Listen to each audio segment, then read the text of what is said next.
주님은 사람이 어떤 생각을 하는가 다 아십니다. 그렇죠?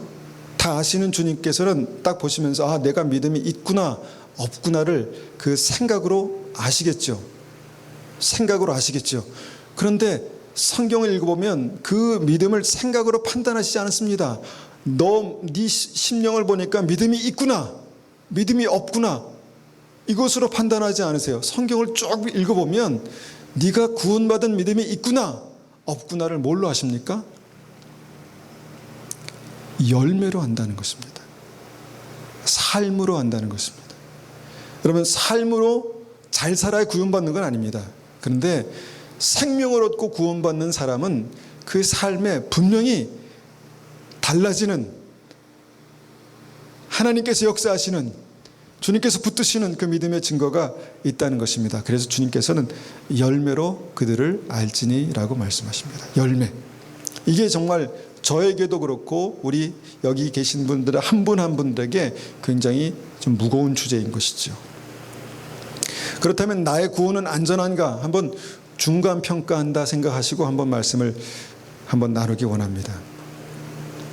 구원에 대한 바른 태도, 구원에 대한 바른 태도는 무엇인가? 그것은 성경 그대로입니다. 오직 믿음입니다.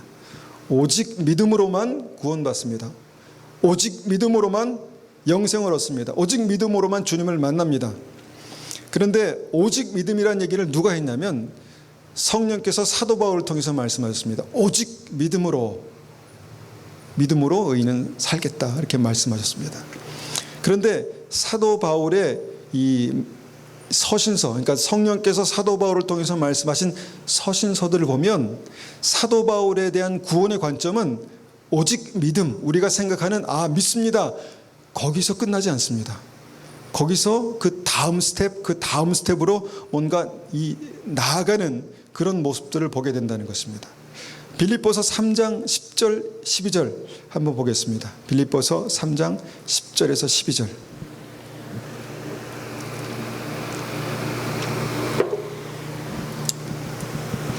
오늘부터 이제 한 달 동안 이 말씀을 가지고 기도하기 원하는데 오늘 이 본문입니다.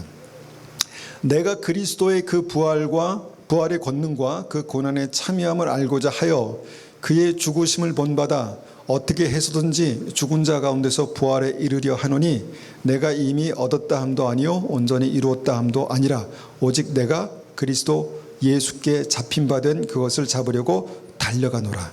우리 마지막 12절을 한번 같이 읽겠습니다. 시작. 내가 이미 얻었다 함도 아니요 온전히 이루었다 함도 아니라 오직 내가 그리스도 예수께 잡힌 바 된 그것을 잡으려고 달려가노라. 아멘. 이 말씀 한 절 한 절이 굉장히 많은 생각을 하게 하는 말씀들입니다. 사도 바울이 이 말씀을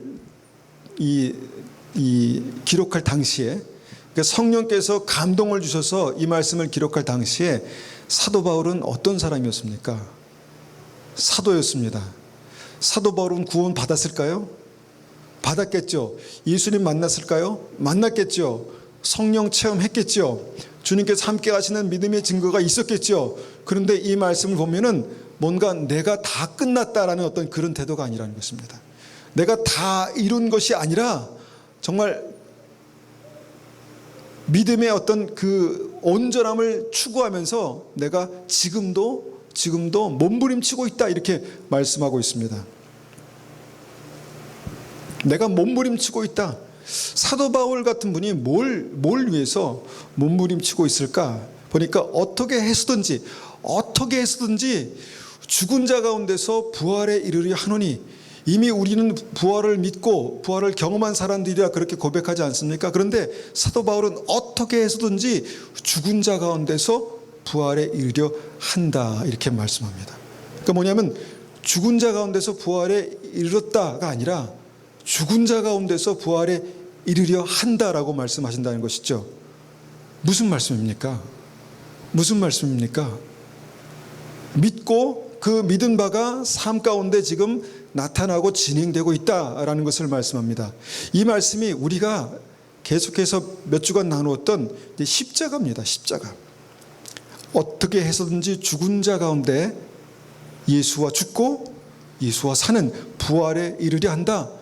사도 바울이 사도로서 구원받은 하나님의 사람으로서 이렇게 말씀하고 있다는 것입니다. 예수님과 함께 죽고 주님과 함께 사는 부활을 이루려고 열심히 달려가고 있다, 이렇게 말씀하고 있다는 것입니다. 여러분, 이것이 사도 바울을 통해서 우리가 보게 되는 구원받는 믿음의 태도입니다. 그의 믿음이 정말 사도로서 하나님의 사명을 감당하고 있는데도 불구하고 그의 삶에 예수 그리스도의 십자가, 주님과 함께 죽고 주님과 함께 살아나는 그 십자가가 지금 그렇게 진행되고 있다. 내가 그것을 그렇게 되려고 지금 안간힘을 쓰고 있다, 노력하고 있다, 이렇게 말씀하고 있다는 것입니다. 목적이 뭡니까? 목적이 뭡니까? 그 믿음의 목적이 뭡니까? 부활을 경험하기를 원한다 라는 것입니다. 부활을 경험하기 원한다. 이 부활은 주님 만나는 날 우리가 영원한 몸으로 다시 변화되는 어떤 그것을 궁극적으로 말하는 거지만, 여러분, 이 부활은요, 우리의 삶 가운데 부활의 능력으로 주님께서 역사하시는 실제적인 능력으로 그렇게 우리가 경험할 수 있는 것입니다. 그래서 그 부활을 경험하길 원한다. 이것이 이제 사도 바울의 믿음의 어떤 그 모습입니다. 그래서 바울의 그 믿음을 보면 이게 그 진행형이에요. 현재 진행형. 난 구원받았다. 나는 하나님의 자녀고 나는 구원받았다가 아니라 내가 부활의 능력으로 나타나길 원한다, 확인되길 원한다라고 미래에 정말 이루어질 그 믿음에 대해서 계속해서 진행되고 있는 그런 진행형을 보게 됩니다. 사도 바울이 쓴 서신서들을 잘 살펴보면 언제나 그렇습니다. 빌립보서 2장 12절 말씀, 우리가 잘 아는 말씀인데 이 말씀도 보겠습니다. 그러므로 나의 사랑하는 자들아, 너희가 나 있을 때뿐 아니라 더욱 지금 나 없을 때에도 항상 복종하여 두렵고 떨림으로 너희 구원을 이루라. 자, 구원 받았지 않습니까? 우리는 그것을 우리의 심령 가운데 분명히 새기고 있습니다. 그것을 부정하는 것이 아닙니다. 근데 그 구원이 이루어진답니다. 만들어진답니다. 완성이 된답니다. 어떻게 해요? 아까 말씀드린 부활로, 부활의 권능으로 주님께서 그렇게 우리의 삶 가운데 나타나심으로 그렇게 너희 구원을 이루라. 여러분, 이 말씀은 빌립보 성도들에게 주신 하나님의 말씀입니다. 빌립보 성도들, 믿는 사람들에게 주신 하나님의 말씀입니다. 너희 구원을 두렵고 떨림으로 이루라, 구원을 이루라, 이렇게 말씀하십니다. 이 말씀의 의미를 좀 더 이해하기 위해서 영어를 보니까 이렇게 말씀합니다. Work hard to show the result of your salvation. 구원 받았죠. 그런데 그 result of your salvation, 구원의 그 결과물, 구원의 결과물, 구원의 확증들, 구원의 열매들을 보이기 위해서, to show, 보이기 위해서 work hard, 이렇게 지금 격려하고 있다는 것입니다. 구원이 우리의 삶 가운데 이루어지고 부활의 영광으로 나타날 것인데 그것을 to show, 보이기 위해서, 주님 앞에 보이기 위해서 work hard 하라, 이렇게 말씀하고 있다는 것입니다. 그래서 사도 바울의 믿음은 항상 그렇게 진행형입니다. 믿음으로 얻은 구원이 확증으로 나타나야 한다. 확증으로 나타나기를 힘쓰라, 이렇게 이제 말씀하고 있다는 것입니다. 그러기 위해서 work hard, 힘쓰라 라고 그렇게 말씀하고 있다는 것입니다. 이것이 사도 바울이 말씀하는 믿음의 태도입니다. 그래서 이것을 한마디로 구원의 확증, 구원받은 증거, 부활의 영광, 이렇게 우리가 표현할 수 있는 것이죠. 그래서 사도 바울이 그 부활에 이르려 하노니, 내가 죽음에서, 내가 죽은 자 가운데서 일어나서 부활에 이르려 하노니, 예수 그리스도와 함께 십자가에서 죽고 주님께서 내 안에 사시는 그 부활의 영광을 확인하려고 내가 오늘도 힘쓰라, 이렇게 말씀하고 있다는 것입니다. 그것을 위해서 너희 구원을 이루라, 이렇게 말씀하고 있다는 것입니다. 어떻게 보면 굉장히 이론적이고 또 어떤 우리를 생각하게 하는 말씀이지만 굉장히 실제적인 말씀입니다. 굉장히 실제적인 말씀입니다. 그러니까 나는 구원받은 것으로, 이 시대의 많은 크리스천들이 구원받은 것으로 이제 만족하고, 그 다음은 어떻게 생각하냐면 이제 어떻게 그 구원을 누리며 살까, 어떻게 그 구원을, 축복을 누리며 살까에 대해서 생각합니다. 그런데 사도 바울은 그것이 아니라 그 구원을 이루어가는, 하나님의 부활의 권능을 체험하는, 그 부활의 영광이 나타나는 그 삶을 추구하며 살아가고 있다라는 것입니다. 두렵고 떨림으로 구원을 이루라. 방법적인 부분을 이렇게 말씀하고 있죠. 항상 복종하여 두렵고 떨림으로. 이것이 구원이 우리의 삶 가운데 이루어지는 방법입니다. 나타나는 방법입니다. 항상 복종하여 두렵고 떨림으로. 어떻게? 항상 복종하여 두렵고 떨림으로. 어떻게? 항상 복종하여 두렵고 떨림으로. 영어 성경에 보니까 obeying God with deep reverence and fear. 여러분, 주님 앞에 여러분 두려움을 갖는 것이 구원에서 굉장히 중요합니다. 주님 앞에 두려움을 갖는 것은 믿음에서 굉장히 중요합니다. 구원받는 믿음에서 굉장히 중요합니다. 너희 구원을 이루라. 어떻게? Obeying God with deep reverence and fear. 두려움으로 구원을 이루라, 이렇게 말씀하고 있다는 것입니다. 이 fear라는 단어가 어떻게 보면 좀 부정적인 단어이긴 하지만 여러분, 우리가 한번 잘 생각해 봐야 합니다. 이것은 공포가 아닙니다. 공포가 아닙니다. 그러니까 fear, 두려움이지만 이건 공포가 아닙니다. 공포가 아니라 어떻게 이것을 표현할 수 있을까 한번 고민해 봤습니다. 강력한 힘에 대한 respect입니다. 이게 두려움, 경외함입니다. 강력한 힘, 강력한 사랑, 강력한 전능하신 하나님에 대한 강력한 respect, 이것을 우리가 두려움이다, 이렇게 이제 표현할 수 있죠. 근데 표현되는 방법은 두려움입니다. 죄인을 영원한 지옥에 던져 넣으시는 전능하신 하나님에 대한 강력한 리스펙트, 죄인을 영원한 지옥에 던져 넣으실 수 있는 그분에 대한 강력한 리스펙트, 두려움. 여러분, 이 두려움이 우리 안에 있는 것이 믿음입니다. 이 두려움이 우리 안에 없으면 그것은 믿음이 아닙니다. 사도 바울은 이 말씀을 본인도 믿었고 지금 이 말씀을 그렇게 다른 사람들에게 두렵고 떨림으로, 교회에게 두렵고 떨림으로 너희 구원을 이루라, 죽음을 통과해서 부활의 영광에 이르기까지 주님을 따라가라, 이렇게 말씀하고 있다는 것입니다. 그래서 우리의 구원이 정말 안전한가에 대한 중간 평가는 바로 이것입니다. 하나님을 경외하는 두려움이 내게 있는가? 하나님을 경외하는 두려움이 내게 있는가? 여러분, 하나님을 경외하는 두려움이 여러분에게 있으십니까?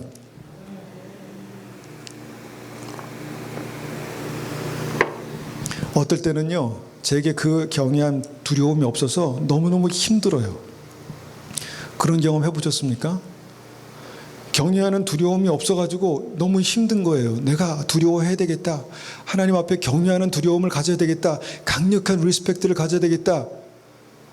생각은 하지만 그게 안 되니까 너무 힘든 거예요. 근데 감사하게도 예배 가운데 깊이 찬양하고 기도하는 가운데 그런 마음이 조금씩 생기더라고요. 이전에 비해서 정말 하나님을 점점 알아가면서 하나님을 정말 경외함으로, 두려움으로 리스펙트하는 것이 어떤 것인가를 조금씩 알게 되더라고요. 이것이 믿음입니다. 하나님 앞에 나와서 지금 예배 드리잖아요.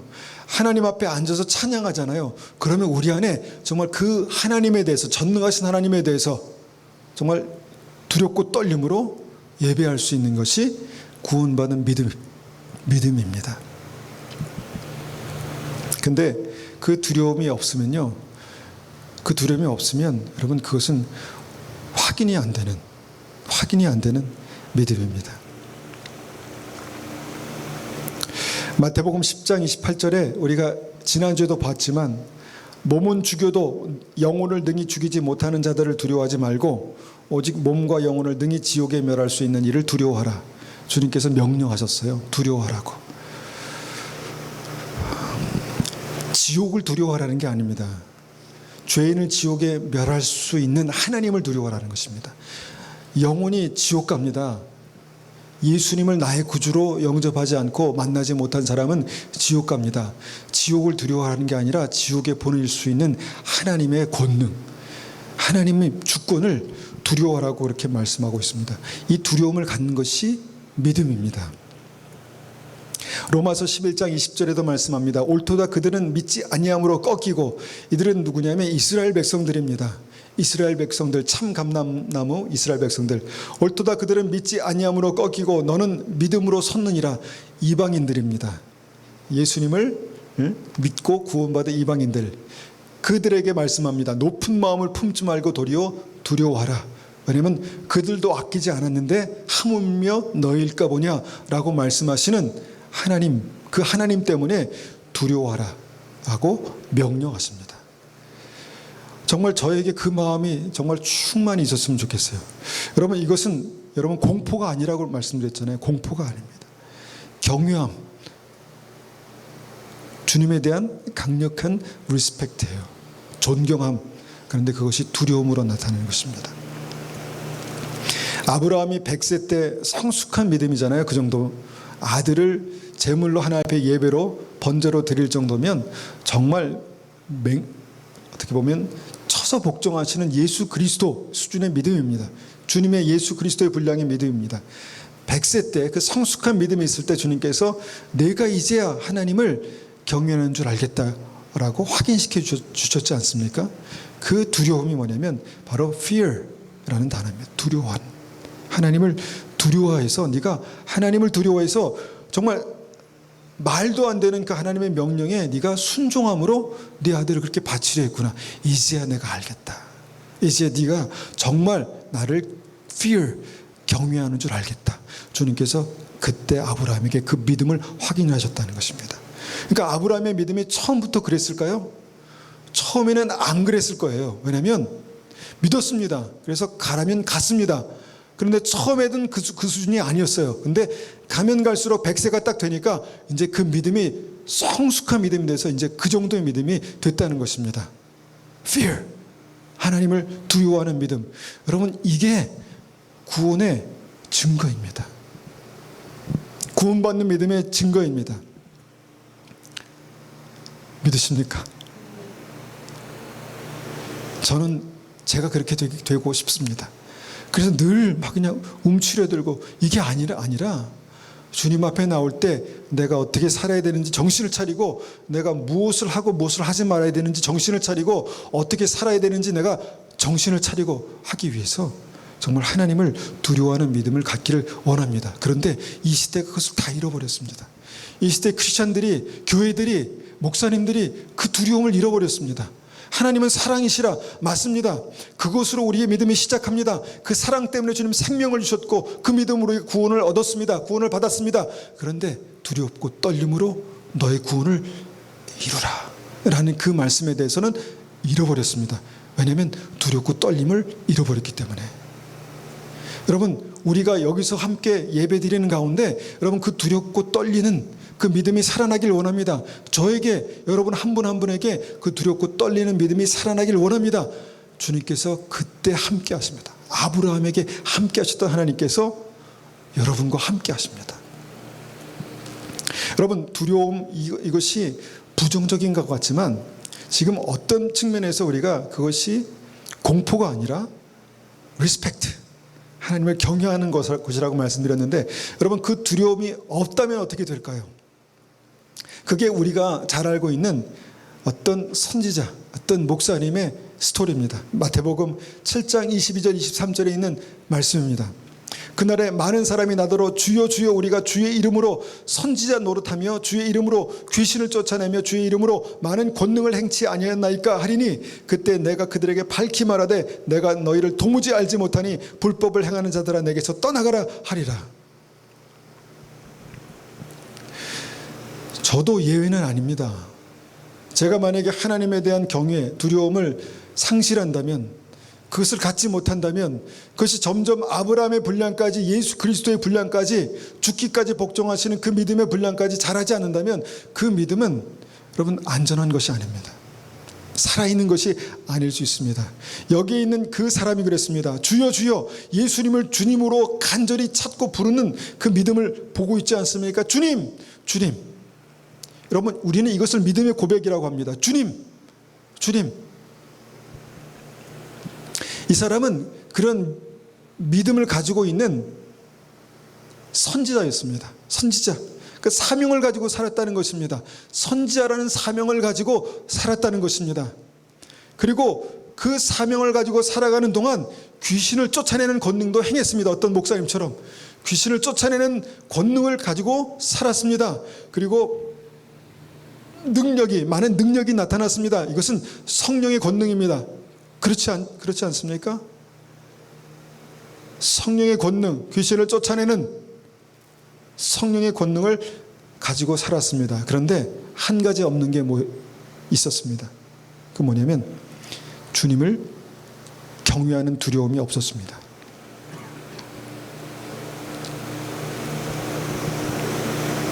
왜 그랬냐? 경외하는 두려움이 없다는 증거가 뭐냐? 이것은 뭐냐면 그의 삶 가운데 계속해서 방치되고 있는 불법 때문에 그랬습니다. 불법. 우리가 흔히 많은 그 미디어에서 보는 불법들, 방치되는 것들, 은혜로 내가 구원받았지 내가 행위로 구원받은 것이 아니라고 그렇게 말하면서 그냥 방치해놨던 것들, 거기에 대해서 하나님을 경외하고 두려워하는 마음이 없었습니다.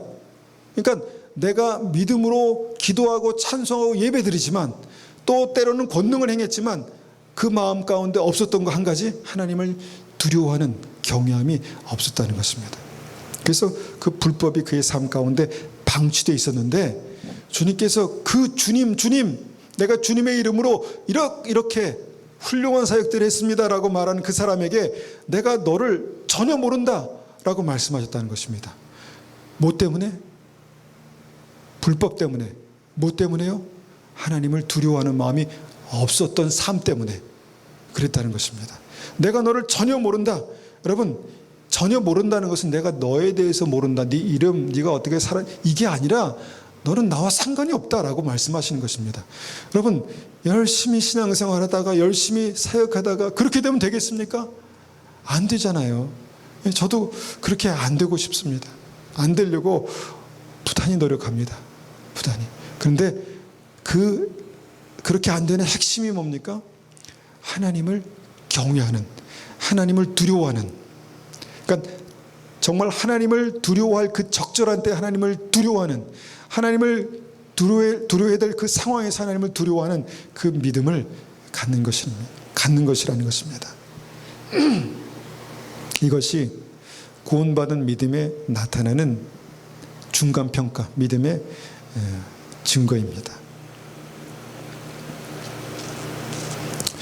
우리가 이제 이 말씀에 대해서 이제 우리가 한번 깊이 생각해 보면 주님께서는 그 삶의, 그 선지자의 삶에 나타나는 불법 때문에 너는 믿음이 아니다라고 말씀하셨잖아요.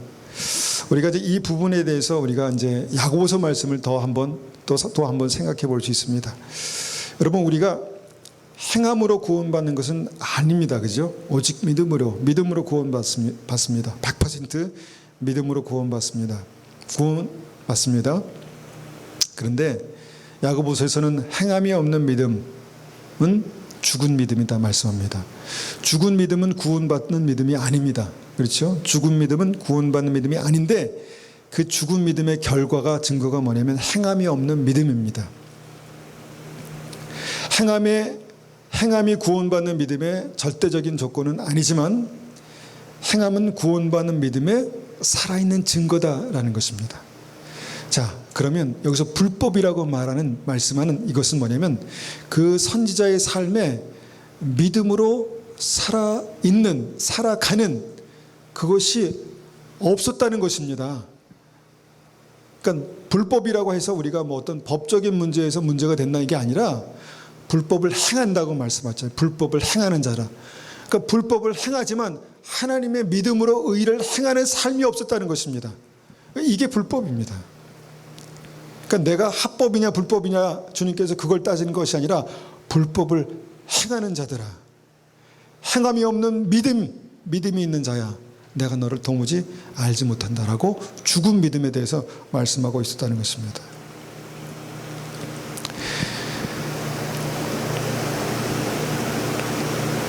이것이 이제 우리가 말씀을 통해서 보는 구원받는 믿음의 그림들입니다. 그래서 우리가 삶의 구원의 증거가 나타나야 하는데, 삶의 구원의 증거가 나타나지 않는 이유는 뭔가? 뭐라고요? 않는 이유가 하나님을 두려워하지 않는 것. 자, 하나님을 두려워하지 않는 사람에게는요, 반드시 나타나는 현상 가운데 하나는 뭐냐면 세상을 두려워합니다. 세상을. 정확히 말하면 하나님보다 세상을 두려워합니다. 하나님보다 이 사회의 어떤 그 원칙과 질서를 더 두려워합니다.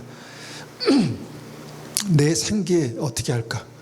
두렵습니다. 내 노후 어떻게 준비할까? 중요합니다. 그런데 그것이 두려움으로 옵니다. 아무것도 준비되지 않은 것 때문에 두려움으로 옵니다. 나의 미래는 어떻게 될까? 내 삶을 보니까, 내 능력을 보니까 내 미래가 보장되지 않는 것 같습니다. 여러분, 이것이 세상을 향한 두려움입니다. 근데 하나님을 경외하고 하나님을 두려워하는 그 믿음이 없으면 점점 이것이 더 큰 두려움으로 오게 되는 것이 크리스천들에게도 나타납니다.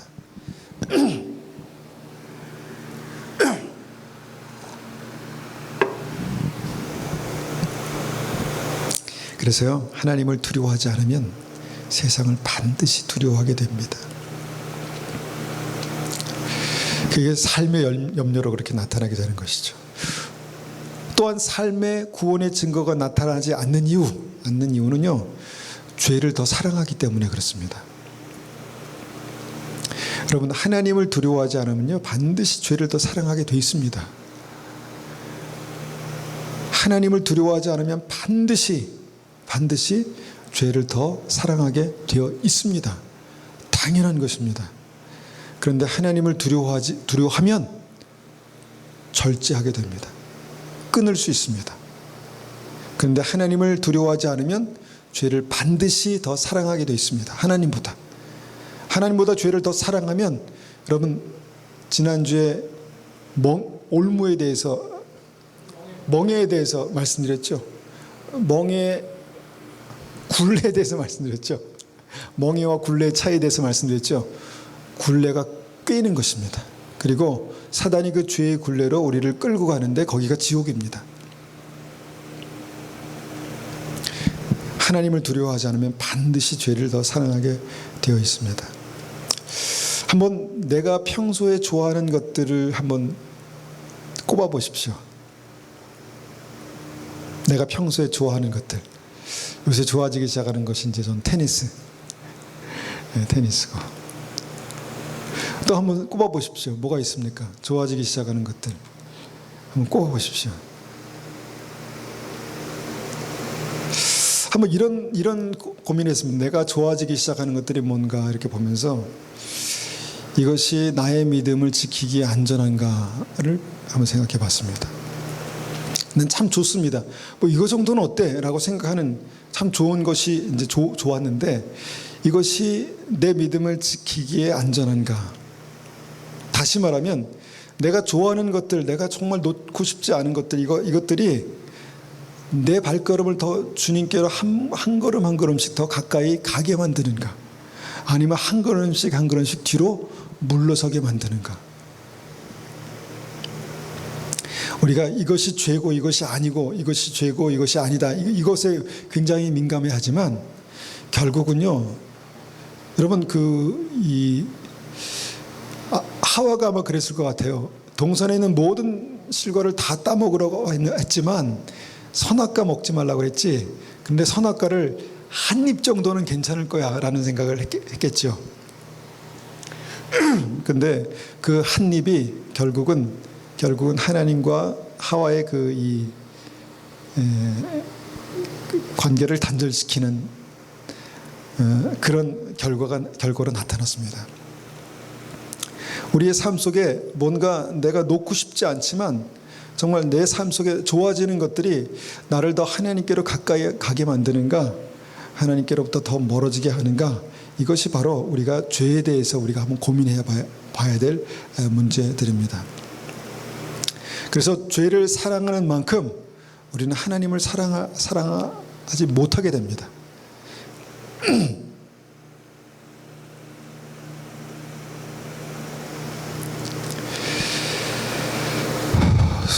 심호흡 한번 하시고,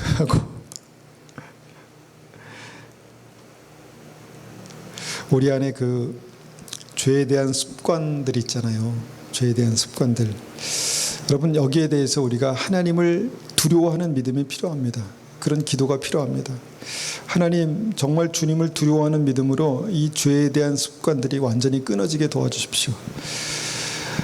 나에게 익숙해진 문화들이 그 죄에 대한 습관들을 더욱더 이렇게 부추기는 어떤 그런 사회 속에 살고 있습니다. 주님, 하나님을 경외하는 믿음이 이 죄에 대한 습관들이 정말 이 두려움이 되는 그런 은혜가 있게 도와주십시오. 그런 기도가 필요합니다. 이런 과정들이 바로 두렵고 떨림으로 너희 구원을 이루라라는 그런 믿음의 태도입니다. 그래서 사도 바울의 그 믿음은 계속해서 이렇게 뭔가 표대를 향하여 달려가라, 구원받는 믿음을 위해서 힘써 싸우라, 그 다음에 부활의 영광을 볼 때까지 십자가를 통과하라, 이렇게 말씀하고 있다는 것입니다. 한 절만 더 보겠습니다. 에베소서 6장 13절입니다.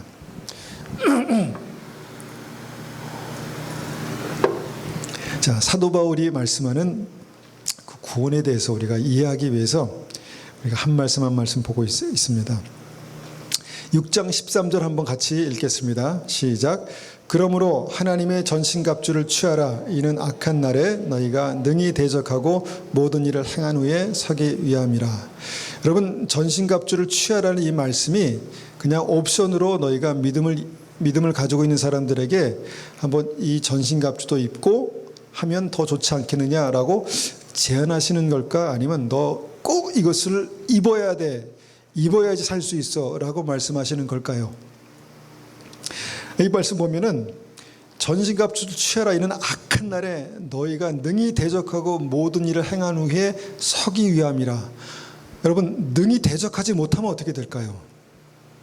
능히 대적하지 못하면, 계속해서 밀리면 어떻게 될까요? 밀리다가 쓰러지면 어떻게 될까요? 서지 못하면 어떻게 될까요? 거기가 천국이 될까요? 이런 생각을 해봅니다. 그래서 반드시 전신갑주를 입고 믿음의 싸움을 싸워야 한다라는 그런 절박함이 이 말씀에 있는 것입니다.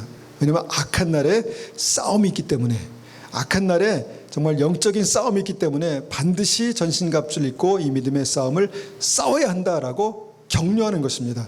그런데 여러분, 이 말씀 보면 이게 누구에게 하신 말씀일까요? 누구에게? 믿지 않는 사람에게 하는 말씀일까요?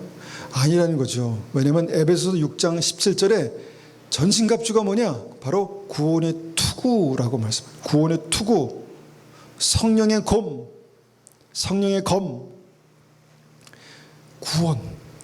구원 받은 사람에게 말씀하는 거예요. 구원 받으면 이제 다 끝 아닙니까? 구원 받았는데, 근데 뭘 더 싸우고, 뭘 더 달려가고, 뭘 더 힘쓰고, 뭐 그런 게 있겠습니까? 그런데 구원의 투구를 쓴 사람에게 전신갑주를 입고 싸워야 능히 이 악한 날에 악한 사단을 대적해야 설 수 있다. 능히 그렇게 대적해야 설 수 있다라고 말씀하는 것입니다. 그래서 전신갑주를 취하고 믿음으로 싸우라라고 말씀하시는 그 사람은요, 구원의 투구를 쓰고 있는 사람입니다.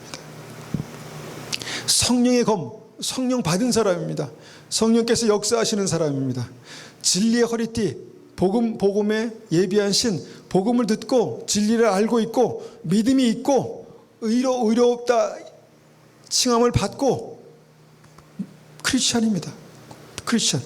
그런데 믿음의 상태에서 이 정도가 됐으면 됐다라는 게 아니라 전신갑주를 취하고 악한 날에 악한 사단을 대적하고 능히 이기는 싸움에서 싸우고 믿음에서 굳게 서라, 이렇게 말씀하고 있다는 것입니다.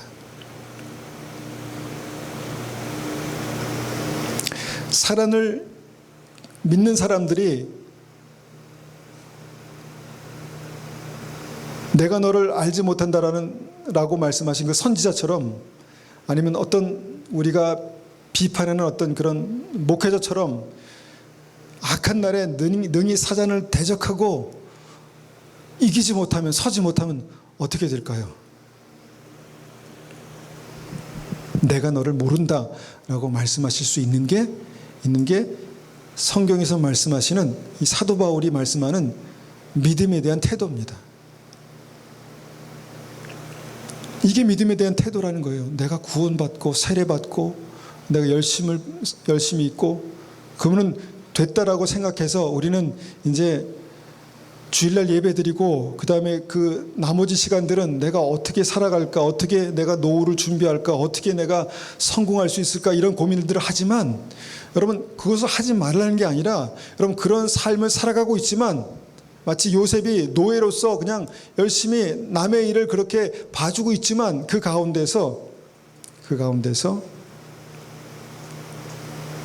하나님을 경외하는 그 믿음으로 주님 앞에 서는 것이, 주님을 두렵고 떨림으로 주님 앞에 서는 것이 구원을 이루는 올바른 태도다라고 강조해서 말씀하고 있는 것입니다.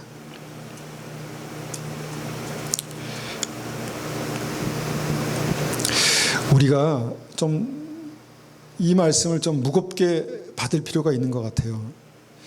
여러분, 구원의 확증도 있지만요, 보니까 지옥의 확증도 있어요. 안타깝지만 구원받은 사람들의 믿음에는 구원받은 믿음의 결과들이 보여져요. 그래서 제가 이제 목사로서 심판할 수는 없습니다. 심판자는 하나님이십니다. 그런데 여러분, 진단은 가능하지 않겠습니까? 어느 정도 믿음이 있으면, 말씀이 있으면 우리가 정죄하고 심판할 권리는 우리에게 없습니다. 그런데 진단은 가능하지 않을까요? 생명이 없구나, 생명이 있구나, 구원받았구나, 구원이 역사하고 있구나, 사망이 역사하고 있구나, 그 정도 알지 않겠어요? 그런데 여러분, 구원의 확증으로 나타나는 삶이 있는 반면에 여러분, 지옥의 확증이 그 삶 가운데 널려 있는 분들이 있습니다. 너무너무 안타깝고 너무너무 가슴 아픈 일이에요. 그런데 두려움도 없어요. 그래서 그 마음이, 그 믿음이 그냥 그 자리에 그냥 머물러 있는 것 같아요. 너무너무 안타까워요. 너무너무 안타깝습니다. 제가 이런 너무너무 안타깝습니다 할 때 제가 쳐다볼 때가 없습니다. 왜냐하면 날 쳐다보면서 그 얘기를 하면 나보고 지금 그러는 거 아니야, 지금 그렇게 생각할 수 있기 때문에. 그런데 실제입니다. 근데 실제입니다. 여러분, 멀리 볼 필요 없이 내가 하나님 앞에서 예배할 때 주님을 경외하는 마음이 있는가? 내가 정말 내 삶 가운데 내가 좋아하는 것들을 막 이렇게 세다 보니까 그것이 다 나를 주님께로 더 가까이 부르는 게 아니라 주님께로부터 더 멀어지게 하는 죄라면 여러분 두려워해야 합니다. 근데 두려움이 없다면 여러분, 내가 구원의 확증, 구원의 증거가 내 삶 가운데 있는 게 아니라 여러분, 지옥의 증거들이 내 삶 가운데 그렇게 널려 있는 거일 수도 있습니다. 회개해야죠.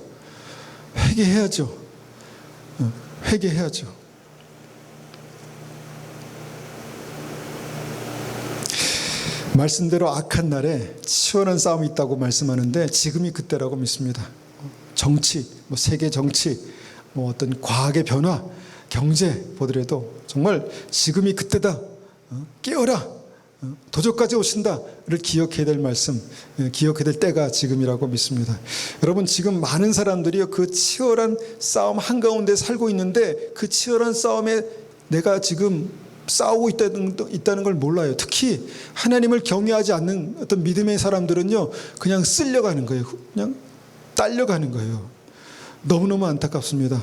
그분들에게 지금 이 말씀을 주시는 것입니다. 하나님을 경외하는 두려움으로 주님 앞에 서면 여러분 회복이 가능합니다. 살 수 있습니다. 지옥 생각보다 여러분 무섭습니다. 지옥 생각보다 무섭습니다. 이전에 제가 이런 설교하다가 주님, 제가 하나님의 지옥이 얼마나 참혹한지를 제가 생생하게 증거하기 위해서 여러분 제가 지옥에 한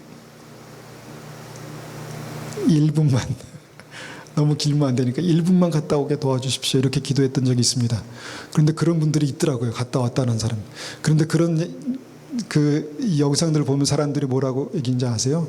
무슨 거짓말이라고, 건강하지 못한 믿음이라고. 제가 아마 지옥 갔다가 그 지옥 갔더니요 정말 불에 그냥 사람들이 막 그냥 그 펄펄 끓는 불 속에서 살려주세요 살려주세요 막 이렇게 살고 있어요라고 하면 저 사람 박 목사 이상해졌네 이렇게 말할 거예요. 어떻게 설명해야 될까요? 어떻게 그것을 잘 설명하고 싶은데 여러분 오늘 내가 건강하게 살아도 주님께서 내가 주님 앞에 섰을 때 내가 너를 도무지 알지 못한다 라고 말씀하실 수 있습니다. 예수님을 내가 주로 고백하고 하고 내가 어떤 뭐 사명을 가지고 산다고 하고 또 하나님의 성령의 권능이 나타나도 내 삶 속에 하나님을 경외하는 마음, 두려워하는 마음이 없이 믿음으로 살다가 그 결과들이 내 삶 가운데 이렇게 있다가 그냥 주님 앞에 서면요 주님께서 똑같이 말씀하실 거예요. 내가 너를 진짜 모르겠다. 아무리 생각해도 나는 너를 모른다라고 말씀하실 수 있을 거예요. 저도 예외는 아닙니다. 그래서 주님 앞에 두렵고 떨림으로 하나님 앞에 서는 것이 필요하다는 것입니다. 저도. 그러면 정말 사도 바울이 그가 믿음으로 구원받았다는 것을 확인한 그때가 그 상태가 어떤 거였냐라는 것을 볼 수 있는 이 말씀이 디모데후서 4장 6절에서 8절까지 말씀입니다. 이것은요 사도 바울이요 이제 자기가 죽을 날이 얼마 남지 않았다라는 것을 이제 알았을 때예요.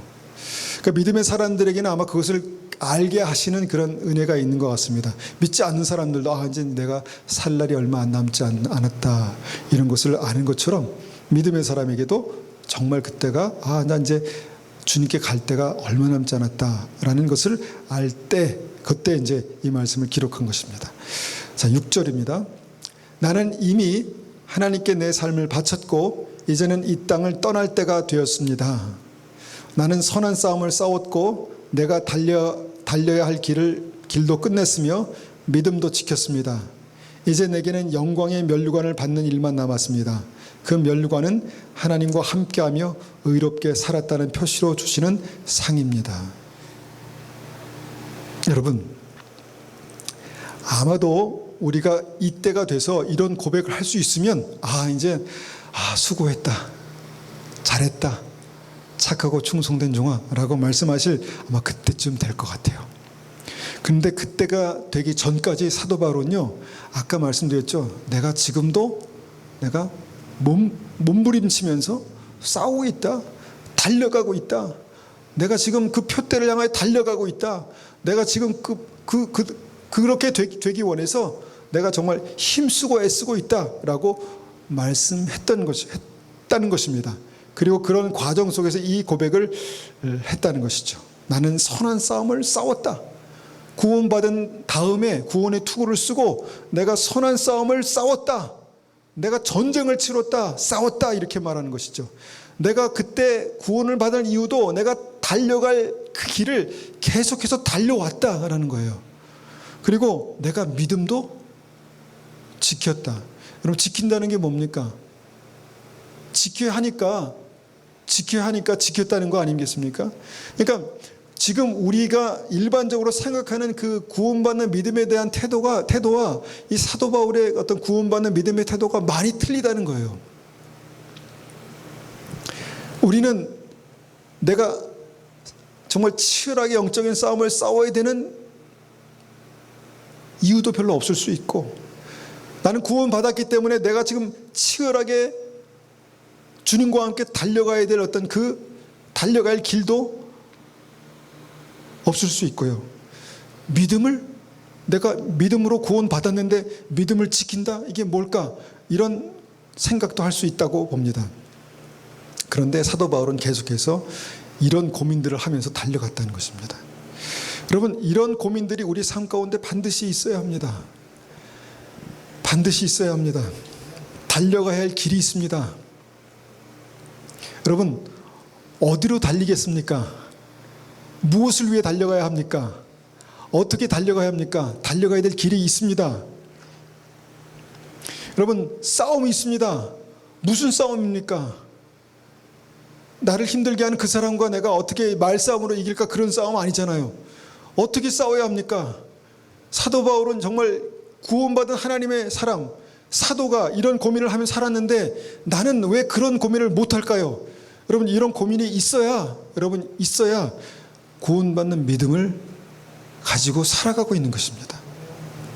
그런데 이런 고민이 없으면 비정상적인 거예요. 그 믿음이 아닐 수 있습니다. 마치 주여 주여 내가 주님의 이름으로 이런 삶을 살았습니다라고 안일하게 생각하고 있다가 주님께서 오실 때 너는 누구니? 라고 말씀하실 수 있는 그런 믿음이 될 수 있다는 것입니다. 여러분, 구원받은 믿음은요, 지금 이후 미래에 점점 선명하게 나타나는 것입니다. 구원받는 믿음은 예수님 만난 이후에 점점 더 선명하고 분명하게 내 삶 속에 증거로 나타나는 것입니다. 그것이 구원입니다.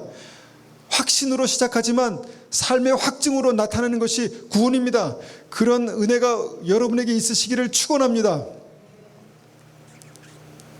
믿음은 영광의 면류관을 받는 그날까지 이렇게 달려가는 것입니다. 좀 더 막 힘있게 세게 막 하고 싶은데 시원찮게 얘기해서 말씀드려 죄송합니다. 여러분, 우리에게 믿음이 있습니다. 그 믿음에는 구원이 약속되어 있습니다. 그런데 여러분, 구원받는 믿음은 정취되어 있는 것이 아니라 달려가는 것입니다. 구원받는 믿음은 맨날 쓰러져 넘어져 있는 것이 아니라 싸워서 이기는 것입니다. 그 이후에 우리의 구원은 확증될 것입니다. 우리가 이 시간 한번 같이 기도하겠습니다. 한번 기도할 때는요, 하나님, 우리가 예수 믿고 구원 받았습니다. 하나님, 그런데 그 구원의 증거가 어떻게 우리의 삶 가운데 나타나고 있는지 주님 확인하기를 원합니다. 하나님, 우리에게 달려갈 길이 있습니까? 우리에게 믿음으로 싸워야 할 싸움이 있습니까? 우리가 정말 믿음을 지키려고 그렇게 발버둥치고 믿음으로 전심으로 부르짖으며 믿음으로 나아가고 있습니까? 주님, 그런 믿음이 되기를 원합니다. 우리를 붙들어 주십시오. 그렇게 한번 같이 기도하겠습니다.